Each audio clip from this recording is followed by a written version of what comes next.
চাওক আজি আছোঁ আমি পাণবেচা গাঁও পঞ্চায়তত। পাণবেচা শিৱসাগৰ বিধানসভা সমষ্টিৰ অন্তৰ্গত এখন অন্যতম গুৰুত্বপূৰ্ণ পঞ্চায়ত।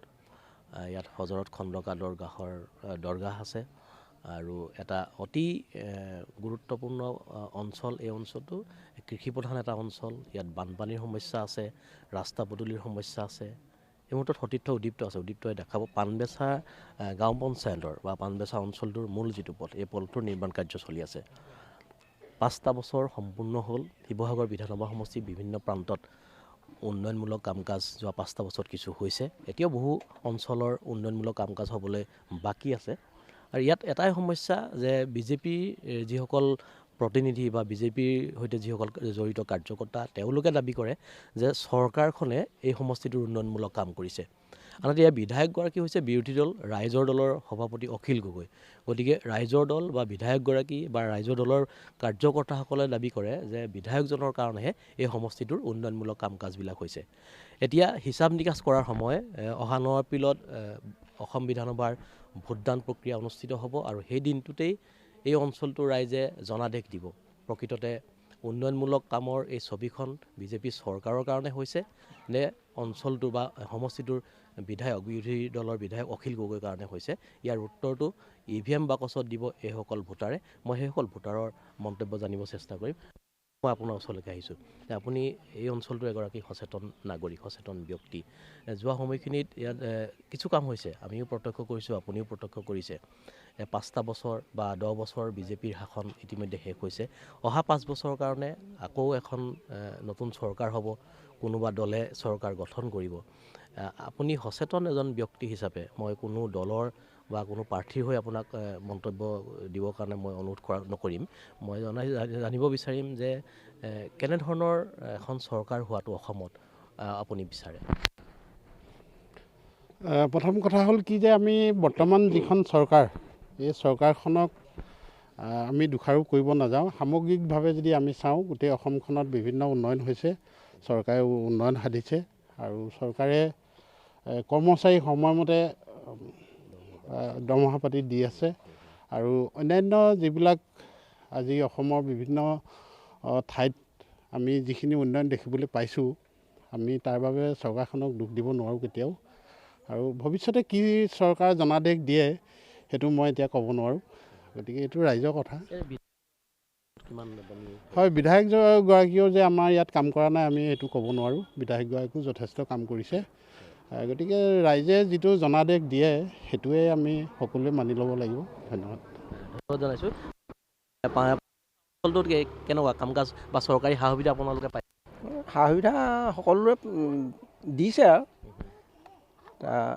উন্নয়ন হিচাপেও আমি দেখিছোঁ। আমাৰ পাণবেচা অঞ্চলত এতিয়া ৰাস্তাটো নহৈছিল, এতিয়া ৰাস্তাটো হৈছে বৰ্তমান।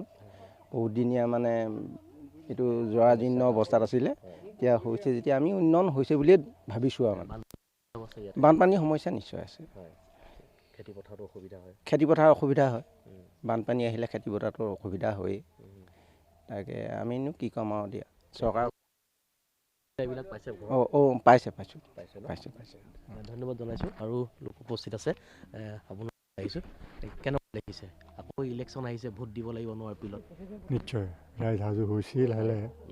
এইবিলাক ধৰক মিডিয়াই সকলো কথা জনাইছে। উন্নয়নৰ নামত সেই উপৰোক্ত বক্তাসকলে কৈছে।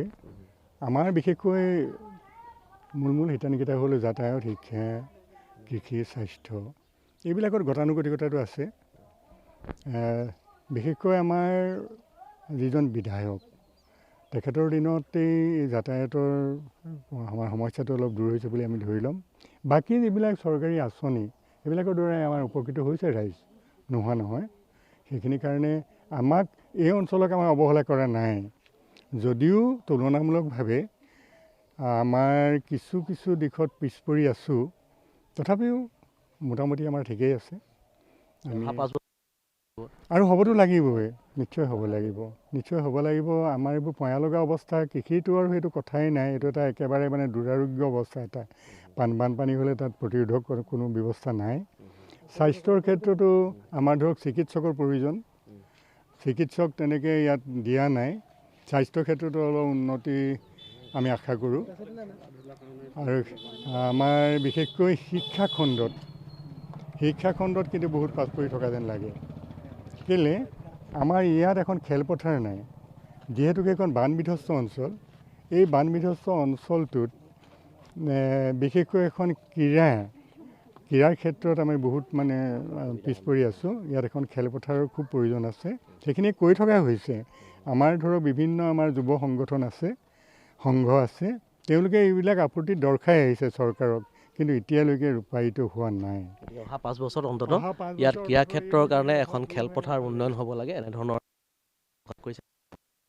মই কি ক'ম আৰু, কেনেকুৱা দেখিছে? আমাৰ ৰাস্তা পদূলি উন্নত হ'ব আৰু ধৰি লওক আমাৰ বানপানীৰ জেগা, বানপানীৰ ক্ষেত্ৰত সমাধান হ'ব লাগে, সেইখিনিয়ে।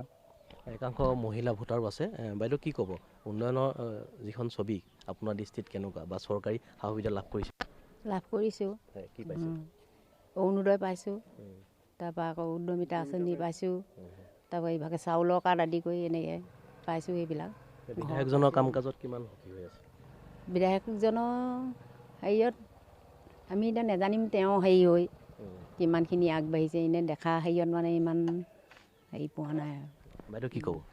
মই বিশেষ নকওঁ দেই। একো নকয়। আপুনি কি ক'ব? বাইদেউ কি সুবিধা পাইছে চৰকাৰী? সুবিধা পাইছোঁ। কি পাইছে? কি পাইছোঁ মানে অৰুণোদয় আৰু এইবোৰ হেৰি আঁচনি সেইবিলাকে পাইছোঁ, আৰুনো কি পাব। ভোট দিবৰ কাৰণে সাজু হৈছে? সাজু হৈ আছোঁ। কোনোবা দলৰ হৈ কাম কৰিছে নেকি? কাম তেনেকৈ কৰা নাই। দিম আৰু যিজন উপযুক্ত বুলি ভাবোঁ। উপযুক্ত এজন এবাৰ নিৰ্বাচিত হোৱাটো বিচাৰে। শিৱসাগৰ বিধানসভা সমষ্টিৰ অন্তৰ্গত পাণবেছা গাঁও পঞ্চায়তৰ একাংশ ভোটাৰৰ মন্তব্য, তেওঁলোকৰ এয়া মিশ্ৰিত প্ৰতিক্ৰিয়া। অহা 5 বছৰত এই পঞ্চায়তখনত যিবিলাক কাম এতিয়াও হ'বলৈ বাকী আছে, এই কামসমূহ তেওঁলোকে হোৱাটো বিচাৰে। আৰু এগৰাকী উপযুক্ত জনপ্ৰতিনিধিক শিৱসাগৰৰ পৰা দিছপুৰলৈ পঠোৱাৰ তেওঁলোকে মনতে থিৰাং কৰিছে। আৰু অহা 9 এপ্ৰিলত ভোটদান প্ৰক্ৰিয়া সম্পন্ন হ'ব। সেই দিনটোতেই পাণবেছাবাসী ৰাইজে নিজৰ পচন্দৰ প্ৰাৰ্থীগৰাকীক ভোটদান সাব্যস্ত কৰিব। আৰু 4 মে'ৰ দিনা সকলোৱে বুজি পাব বা গম পাব যে শিৱসাগৰ বিধানসভা সমষ্টিৰ পৰা অহা 5 বছৰত জনপ্ৰতিনিধি হিচাপে নিৰ্বাচিত হৈ দিছপুৰলৈ কোন যাব আৰু কেনেধৰণৰ কাম কাজত তেওঁ নিজকে মনোনিৱেশ কৰিব, সেয়া অহা 5টা বছৰৰ কাৰ্যপ্ৰণালীয়ে নিৰ্ণয় কৰিব।